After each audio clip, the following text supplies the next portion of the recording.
옛말에 호랑이에게 물려가도 정신만 차리면 산다라는 말이 있죠. 근데 여러분 실제로 그럴까요?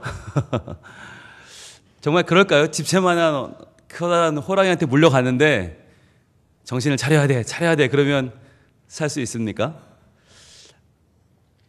아마도 아무리 큰 위기가 와도 절체절명의 순간에라도 끝까지 포기하지 말고 집중해서 그 문제를 해결해내라 라고 하는 성현들의 지혜가 아니겠어요?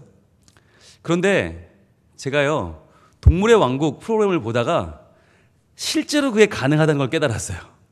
실제로 호랑이는 아니고 사자, 그 사자가요 어마어마하게 크더라고요.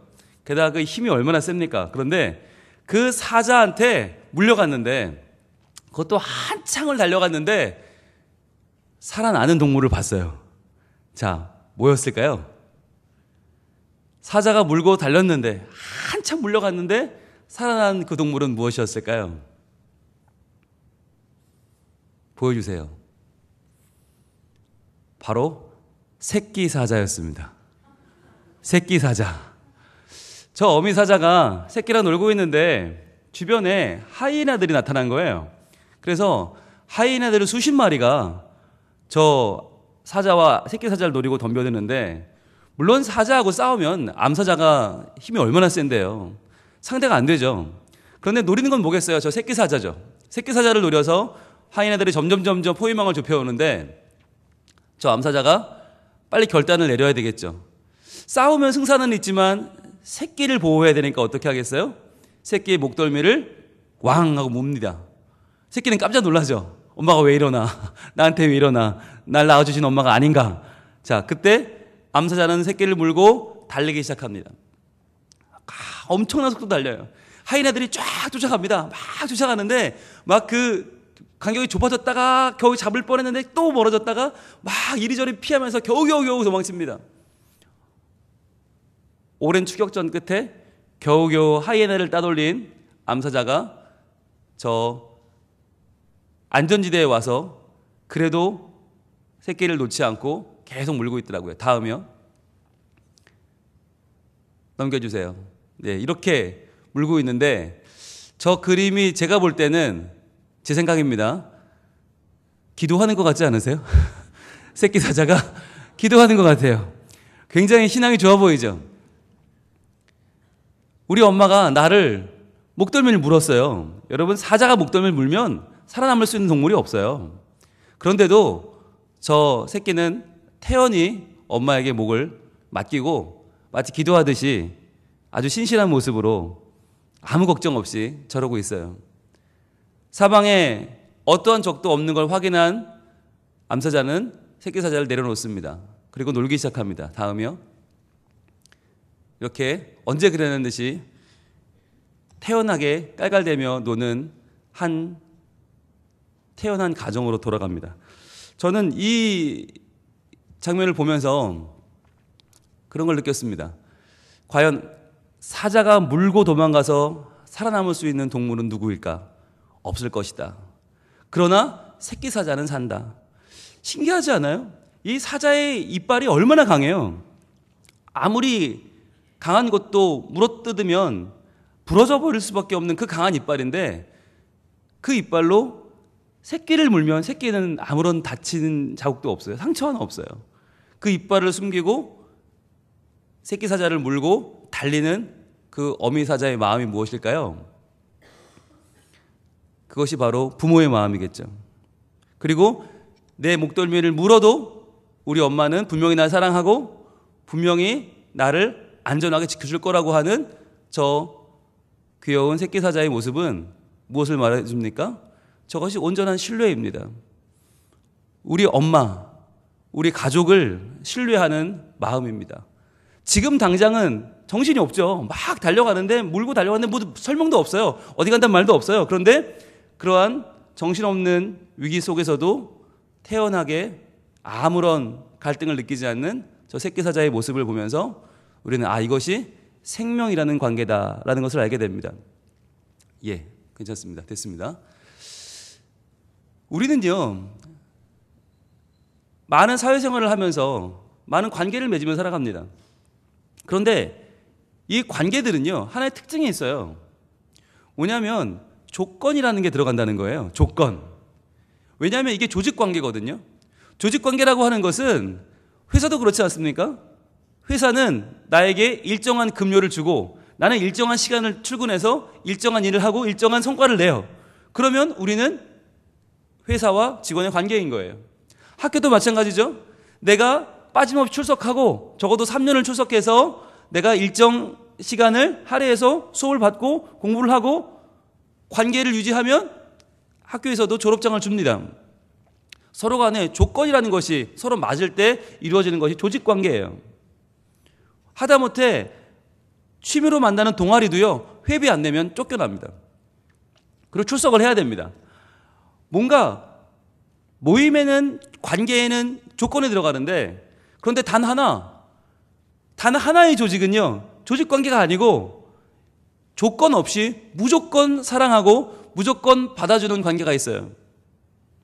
그것을 우리는 생명관계라고 합니다. 조직관계에 반대되는 말이 생명관계인데, 조직관계는 조건이 있고 그 조건을 지키면 우리는 하나다. 그러나 생명관계는 아니, 조건이 없어요. 아무런 조건이 없어요. 그저 우리 안에 생명을 나눴다는 이유만으로 끝까지 사랑하고 끝까지 용납하고 무조건적으로 그 사람을 위해서 헌신하고 그 사람을 위해서 내 삶을 내어주는 것이 생명관계입니다. 그것을 우리는 가정이다 또는 가족이다 라고 말합니다. 여러분, 그런데요, 조직관계는 특징이 뭐냐? 일시적이라는 거예요. 일회적이라는 거예요. 그래서 내가 이 직장 마음에 안 든다. 그러면 월급 더 많이 주는 직장으로 옮기면 그만이에요. 내가 보니까 이 직원이 마음에 안 들어요. 더 나은 직원이 있어요. 자르고 그 사람 쓰면 돼요.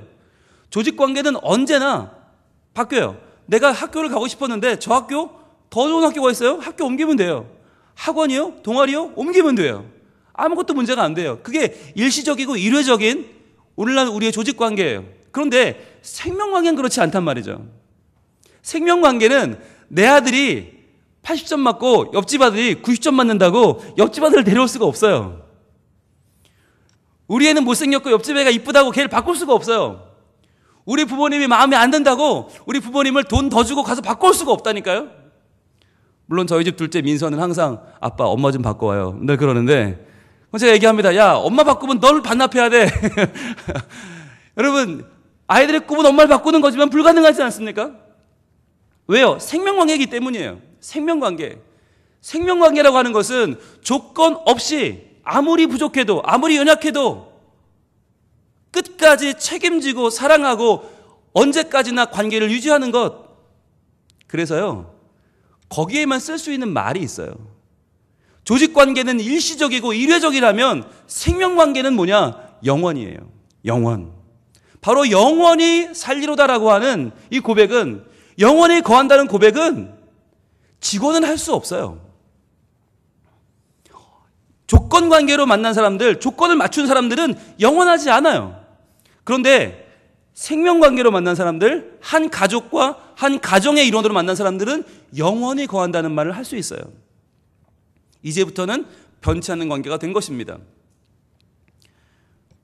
오늘 우리 이슬이 그리고 박지연 군 어제 결혼했는데 정말 따끈따끈한 갓 쪄낸 찐빵 같은 신혼부부가 오늘 예배에 참석했습니다.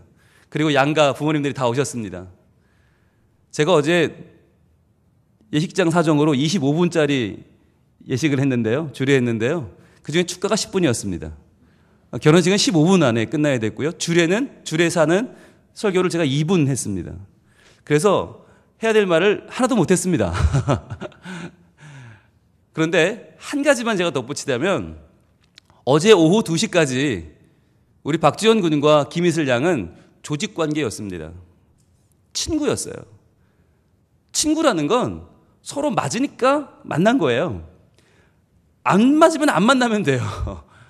서로 떨어져 있어도 되고 그러다 정말 안 맞으면 안 보면 돼요. 그런데 어제 오후 2시부로 두 사람은 하나님 앞에서 말씀의 권위로 한 가정이 됐어요. 부부가 됐어요.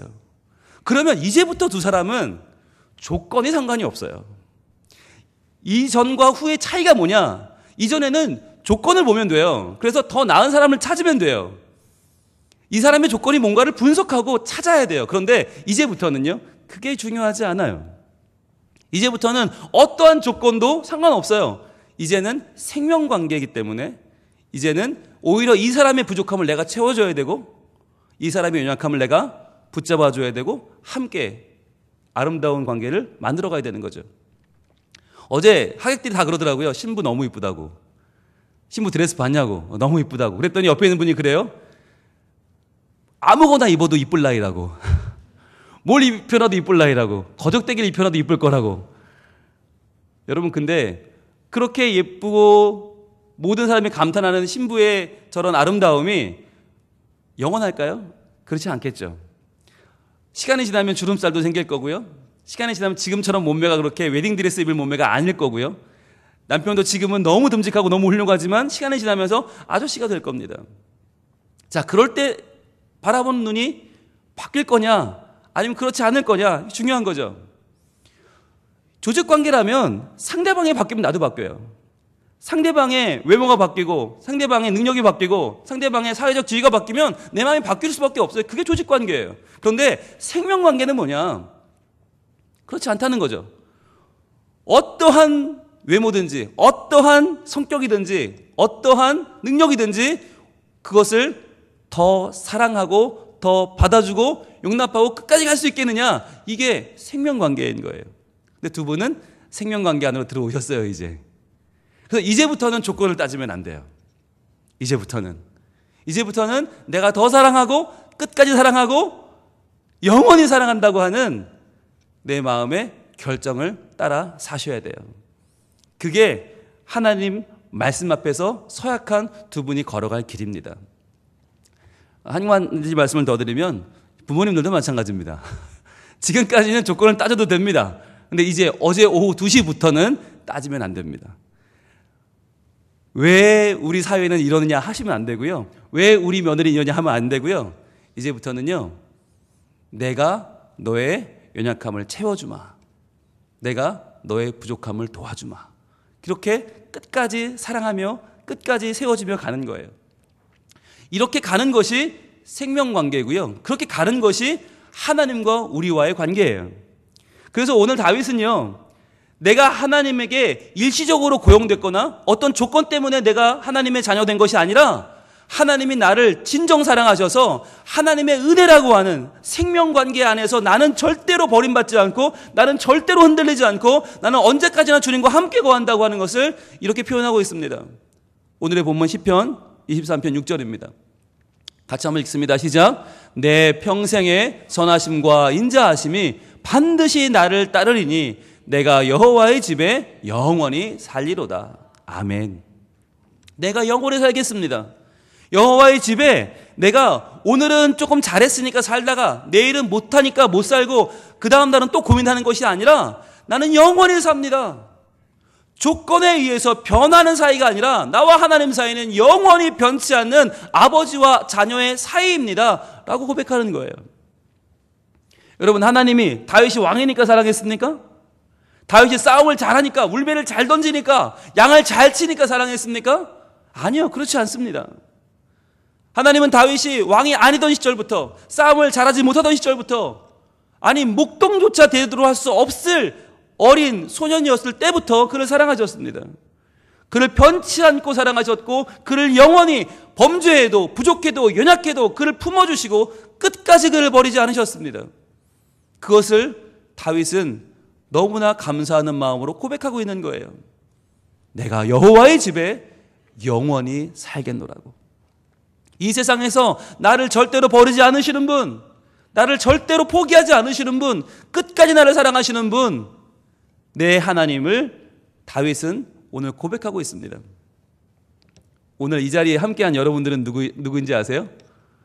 바로 하나님이 영원히 사랑하는 분들입니다. 우리가 하나님 앞에 나와 예배한다는 것은 내가 그냥 어쩌다 보니까 여러 신 중에 하나님을 선택한 게 아니고요. 하나님이 보니까 세상에서 좀 보니까 니들이 조금 낫다 모여볼래라고 보는 게 아니고요. 우리가 연약하고 부족하지만 하나님을 믿을 수 있는 믿음이라고 하는 너무나 큰 선물을 허락하셔서 우리가 오늘 연약하고 부족한 나를 받아주시는 하나님 앞에 담대함을 가지고 주님 앞에 나온 것입니다. 우리 옆에 분 한번 바라봅시다. 바라보고 이렇게 말해줄까요? 당신은 하나님의 자녀입니다. 하나님 무조건 당신을 사랑하십니다. 영원히 여호와의 집에 거하십시오. 영원히. 아멘. 자, 오늘의 설교가 이렇게 끝나면 참 좋겠죠. 그런데 문제는 뭐냐면 여러분, 말씀을 들을 때는 그런 것 같아요. 정말 하나님 날 버리지 않고 무슨 일이 있어도 나를 지켜줄 것 같아요. 그런데 문제는 뭐냐면 이게 흔들린다는 데 문제가 있어요. 살면서 조금만 어려우면 아이고 그렇지 뭐 아유 나같이 연약한 내 기도를 하나님 들어주겠어 이런 마음이 들고요. 아이고 내가 하나님 위해 한 것도 없는데 하나님이 나를 왜 사랑하시겠어. 그래 내가 착각했을 거야 라고 우리는 생각하게 돼요. 왜냐하면 세상의 세력들이 이 사단 마귀의 세력은 계속해서 우리를 하나님과 떼어놓으려고 해요. 하나님과 우리 관계를 생명관계가 아니라 조건적인 관계로, 조직관계로 자꾸 만들어버리려고 해요. 그래서 조건을 만들면, 조건이 수락되면 마귀가 이기는 거예요. 우린 져요. 우리가 조건을 다 맞출 수가 없어요. 율법을 다 지킬 수가 없어요. 그런데도 하나님은 우리를 사랑하시는데 우리는 유혹이 찾아올 때 흔들린단 말이죠. 그래서 마귀가 어떻게 시험을 하는지 한번 보겠습니다. 마귀는 우리만 시험하는 게 아니고요. 예수님까지 시험을 합니다. 예수님께도 찾아와서 그는 아주 교활하게 시험을 하는데 마태복음 4장으로 가보겠습니다. 마태복음 4장 3절 신약성경 제일 앞쪽에 있죠. 신약성경 4쪽에 있습니다. 마태복음 4장 3절 과연 마귀가 예수님을 어떻게 시험하는가. 40일간 금식하시고 광야에서 이제 메시아의 사역을 준비하고 계신 예수님께 사단이 나타나죠. 그래서 마귀가 이렇게 시험을 걸어옵니다. 같이 읽습니다. 시작. 시험하는 자가 예수께 나와서 이르되 내가 만일 하나님의 아들이거든 명하여 이 돌들로 떡덩이가 되게 하라. 이렇게 시험을 해요. 이 시험의 포인트가 뭡니까?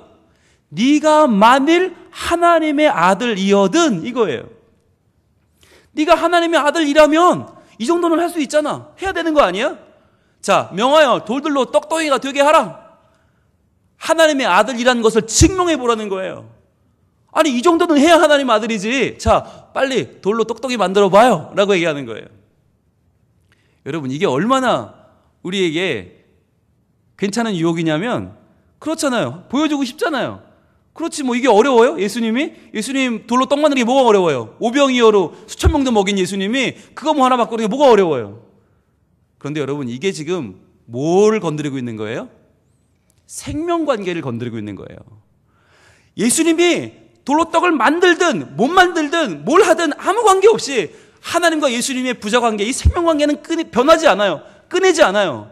그런데 마귀는 그걸 지금 살짝 바꿔서 하나님의 아들이라면 이 정도는 해야 되지 않느냐라고 조건을 걸어오는 거죠. 그래서 예수님은 그에게 어떻게 대답하십니까? 그 다음 4절입니다. 이렇게 말씀하십니다.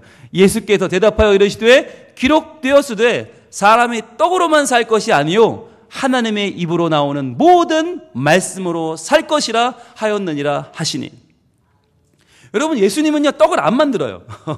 생각해 보세요. 시험이라면 만들어야 될 거 아니에요.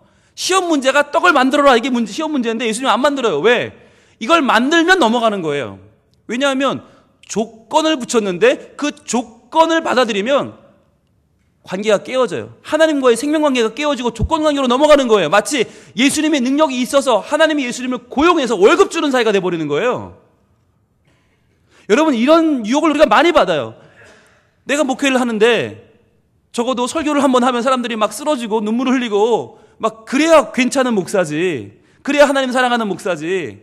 한번 설교하면 매주 10명씩 등록하고 교회가 50% 100%씩 성장하고 막 사람들이 몰려들고 건물을 막 계속 짓고 이래야 내가 괜찮은 목사지. 안 그러면 나는 하나님 자녀가 아니다라고 하는 유혹이 목회자들에게 있습니다. 저희만 그럴까요?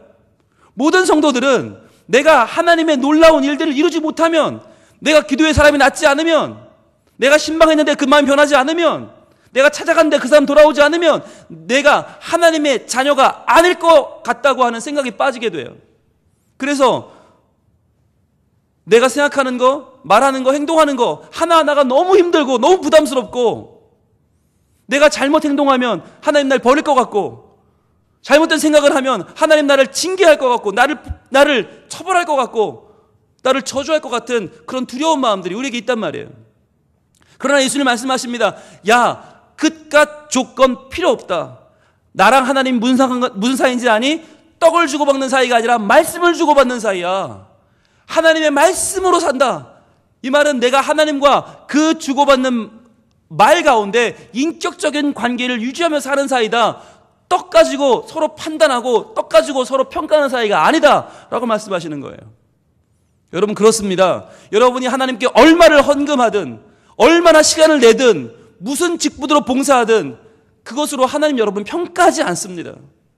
우리가 좀 전에 고백한 것처럼 하나님은 우리의 아버지시고 우리는 하나님의 자녀이며, 하나님은 어떠한 조건도 걸지 않으시고 무조건 우리를 끝까지 영원히 사랑하십니다. 여러분, 이걸 흔들리면 안 돼요. 이게 흔들리면 그때부터 세상에 자신감이 없어져요. 자꾸만 내 스스로 조건을 맞춰 살려고 해요. 근데 그 조건을 맞춘다는 게 인위적인 거잖아요. 자연스럽지가 않아요. 그래서 자꾸만 가면을 쓰게 되고, 나는 아닌데 그런 척 하게 되고, 가짜로 신앙생활을 하게 되고, 그러다 보면 힘이 없어져요. 엉망진창이 돼버려요. 뭔가 겉으로는 잘 되는 것 같아요. 그래야 되니까, 조건을 맞춰야 되니까 속은 골마 터지는 거예요. 한국교회 그렇게 되고 있어요. 겉으로는 엄청나게 성장했는데 내면으로는 다 썩어 문드러져서 아무것도 하나님 찾으실 만한 것이 없어져 버렸어요. 조건 때문이에요. 조건을 맞추고 외형을 맞추고 결과를 맞추려다 보니까 내면에 하나님을 사랑하는 마음은 다 증발해버리고, 내 내면엔 욕심만 가득 차고, 내 내면에는 내 욕망만 가득 차서, 내 자존심만 가득 차서 하나님을 사랑하는 믿음이 없어졌단 말이에요. 그래서 예수님 말씀하십니다. 야, 떡 소리 하지 마. 말씀을 주고받는 사이야. 자, 그랬더니 마귀가 포기합니까? 안 해요. 얘는 끈질겨요. 한 번 더 합니다. 그 다음에 이렇게 이어집니다. 다음 절 5절입니다. 이에 마귀가 예수를 거룩한 성으로 데려다가 성전 꼭대기에 세우고 이렇게 말합니다. 6절 이르되 내가 만일 하나님의 아들이거든. 또 그래요. 네가 하나님의 아들이 맞다면 또 조건을 거는 거예요. 뛰어내리라. 뛰어내려. 하나님 아들이면 뛰어내려 살아야지. 이 정도도 못 뛰어내리면 하나님의 아들 아니지. 뛰어내려라. 기록되었으되 그가 너를 위하여 그의 사자들을 명하시리니 그들이 손으로 너를 받들어 발이 돌에 부딪히지 않게 하리로다 하였느니라. 여러분, 이 말은요, 지금 사단이 두 가지 시험을 하는 거예요. 하나는 예수님을 시험하죠. 뛰어내려, 보여줘, 증명해. 또 하나는 하나님을 시험하는 거죠. 받아주면 하나님이고 안 받아주면 하나님 아니고, 이렇게 하나님을 시험하는 거예요. 여러분, 정말 그렇습니까? 뛰어내렸는데 받아주면 하나님이고 아니면 하나님 아니에요? 그렇지 않아요. 하나님은 받아주느냐 안 받아주느냐, 그런 하나의 뭘 행위를 하느냐 마느냐로 내 아버지다 아니다 결정할 수 없는 겁니다. 이 시험에 대해서 예수님은 이렇게 말씀하십니다. 6절입니다. 다음 7절 보겠습니다. 예수께서 이르시되 또 기록되었으되 주 너의 하나님을 시험하지 말라 하였느니라 하시니. 하나님을 시험하면 안 됩니다.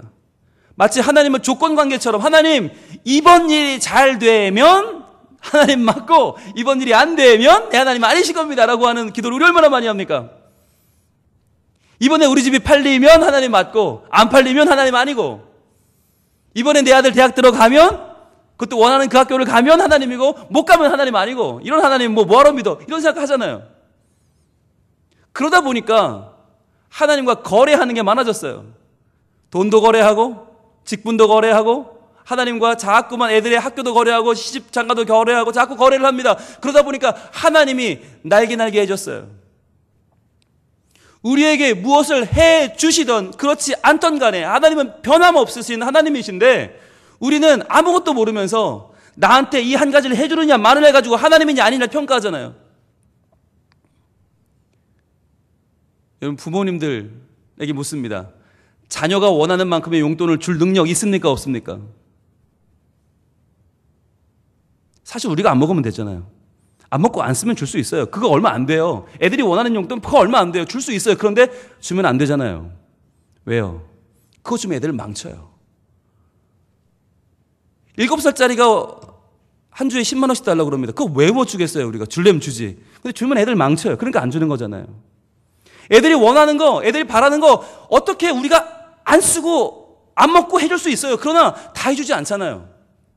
왜요? 그것이 그 아이의 삶에 전혀 도움이 되지 않기 때문에. 그래서 때로는 말리기도 하고 안 된다고 하기도 하고 혼내기도 하고 회초를 치기도 합니다. 애들이 하고 싶다는 걸 다 허용하지 않습니다. 그게 부모 아닙니까? 그런데 지금 사단은, 마귀는 예수님께 그런 시험하는 거예요. 하나님이 나를 챙겨주지 않으면, 나를 어야어야 해주지 않으면 하나님은 부모도 아니다 라고 시험하고 있는 거죠. 그래서 예수님은 야, 함부로 하나님 시험하는 거 아니다. 너 그러는 거 아니야? 야, 어디 하나님을 조건을 걸어? 하나님 그런 분 아니야 라고 말하는 거죠. 그런데 마귀는 포기를 진짜 안 해요. 한 번 더 합니다. 8절입니다. 마귀가 또 그를 데리고 지극히 높은 산으로 가서 천하 만국과 그 영광을 보여줍니다. 그 다음에 이렇게 말합니다. 9절입니다. 이르되 만일 내게 엎드려 경배하면 이 모든 것을 내게 주리라. 이번 세 번째 유혹이 가장 강력한 이유는 뭐냐? 그래 하나님과 너와의 생명관계 그렇다고 하자. 그래 좋다 까짓 거. 그런데 여기 조건을 한번 볼래? 우리 조건을 한번 봐봐. 이거 진짜 조건이 얼마 안 돼. 그냥 절만 하면 돼. 내가 하나님 믿지 말라는 거 아니고 교회 가지 말라는 거 아니고 그냥 절만 한번 하자. 그러면 눈에 보이는 이 세상 만국의 천하 영광을 다 줄 텐데 한 번만 하자. 한 번만 그냥 한 번만 눈 딱 감고 하자 그러는 거예요. 여러분 이게 얼마나 큰 유혹입니까? 한 번만 하자는데 이 조건이 별거 아닌 것처럼 보이잖아요. 그런데 여러분 이게 뭐예요? 이 조건에 한 번 넘어가는 순간 우리는요 조건적인 사람이 됩니다. 무조건적인 사랑을 받던 우리가 하나님 앞에서 생명관계로 하나님의 모든 사랑과 은총을 받던 우리가 이제는 사단 마귀가 주는 조건에 매여서 조건의 노예가 되어버리는 거예요. 그래서 이것은 그냥 두고 볼 수가 없죠. 예수님 뭐라고 하십니까? 10절입니다. 이에 예수께서 말씀하시되 사단아 물러가라. 호통을 치십니다. 기록되었을 때 주 너의 하나님께 경배하고 다만 그를 섬기라 하였느니라. 하나님 외에는 어떠한 조건도 내게 내세울 수 없다는 것이에요. 나를 무조건 받아주시는 그 하나님 내 아버지 앞에서 나는 세상의 어떠한 조건에도 흔들리지 않고 어떠한 조건에도 넘어갈 수 없다. 물러가라. 예수님이 호통을 치세요. 이제 이딴 시험 필요 없다. 주 너의 하나님께 경배하고 다만 그를 섬기라. 너도 그렇게 살지 마. 하나님을 섬겨야 돼. 하나님을 경배해 라고 말하는 거예요. 여러분 이 시간에 우리의 삶을 한번 돌아보길 바랍니다. 이러한 유혹이 계속 있지 않아요? 계속 있잖아요. 하나님과의 관계를 조건화하려고 하고 세상의 조건으로 우리를 흔들려고 하는 이런 유혹은 너무나 많아요. 너무나 많아요.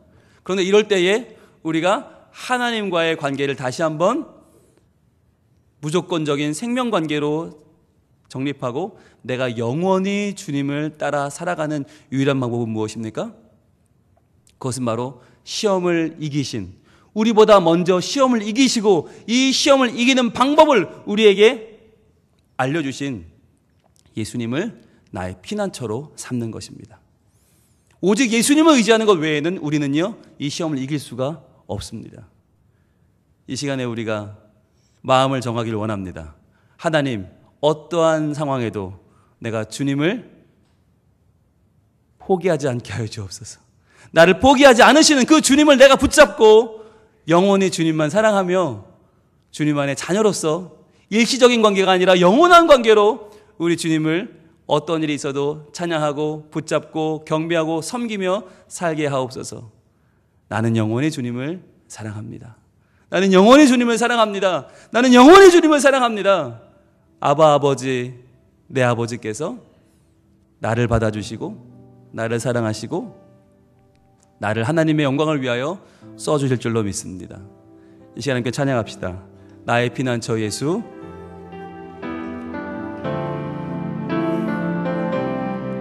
나의 피난처 예수, 나의 피난처 예수 의지해요. 나의 피난처 예수 의지해요. 나의 가는 길에 거센 바람 몰아쳐와도 나의 피난처 예수 의지. 나는 영원히 주님 사랑해요. 나는 영원히 주님 사랑해요. 일시적인 거 아니고요, 조건적인 거 아니고요. 나는 영원히 주님 사랑해요. 이 세상 어떤 것도, 세상 어떤 것도 나의 사랑 끊을 수 없네. 나는 영원히 주님 아바 아버지 하나님 나 사랑하십니다. 아바 아버지 나를 사랑하시니 나의 모든 것 주께 드려요. 아바 아버지, 아바 아버지 내가 여기 있으니 주님 영광 위하여. 한 번 더 찬양할까요? 나의 피난처 예수 의지해요. 나의 피난처 예수. 나보다 먼저 이 시험을 이겨내신 주님을 의지합시다. 나의 피난처 예수 의지해요. 나의 가는 길에 거센 바람 몰아쳐와도 나의 피난처 예수. 다시 한번 고백합니다. 나는 영원히 주님 사랑해요. 나는 영원히 주의 집에 거하겠습니다. 영원히 주님 사랑합니다. 나는 영원히 주님 사랑해요. 세상 어떤 것도 나의 사랑 끊을 수 없네. 나는 영원히 주님 사랑. 고백합니다. 아바 아버지, 아바 아버지 나를 사랑하시니 나의 모든 것 주께 드려요. 아바 아버지, 아바 아버지 내가 여기 있으니 주님 영광 위하여 써주세요. 이 시간 기도하며 나아가겠습니다. 하나님, 세상은 우리를 자꾸 조건으로 묶으려고 합니다. 이거 해주면 하나님이고 이거 안 해주면 하나님도 아니지. 그럼 하나님 뭐하러 믿어? 세상은 우리를 조건으로 몰아요. 그러나 우리는 생명관계 안에서 언제까지나 나를 사랑하시는 주님을 나도 영원히 사랑하겠습니다. 내가 여호와의 집에 영원히 거하겠습니다. 나는 잠깐 있다 가는 사람이 아니고 나는 영원히 주님만 사랑하고 그 능력으로 사는 사람입니다. 하나님 나를 말씀대로 지켜주시고 영원히 함께 하시고 나를 통해 영광 받아 주시옵소서. 내가 주님 안에서 영원히 변치 않는 신앙을 갖게 하여 주옵소서. 주여 말치 기도합니다. 주여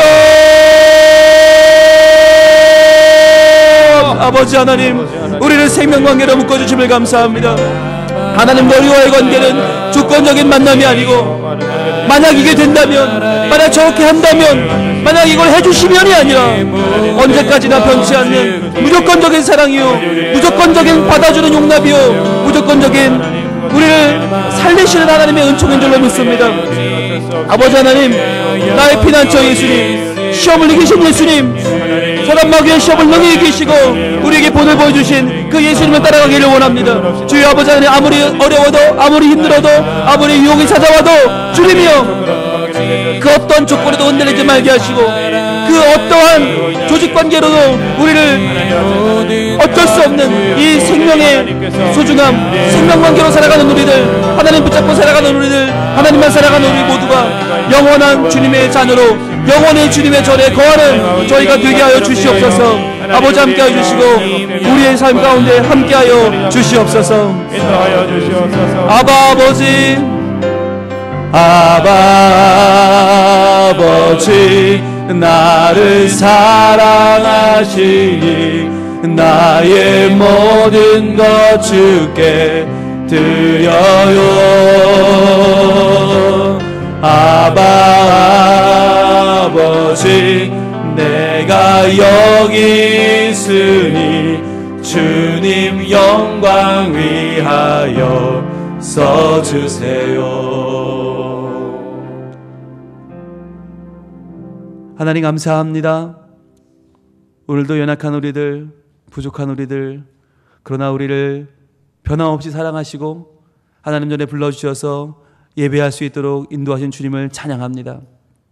지난 한 주간 우리가 생각했던 것, 말하고 행동했던 것을 생각하면 정말 10번 생각해도 자격이 없고 10번 생각해도 부족한 것뿐인데 하나님은 그래도 우리를 변함없이 내 자녀라 말씀하시고 내가 너를 영원히 사랑한다 말씀하여 주십니다.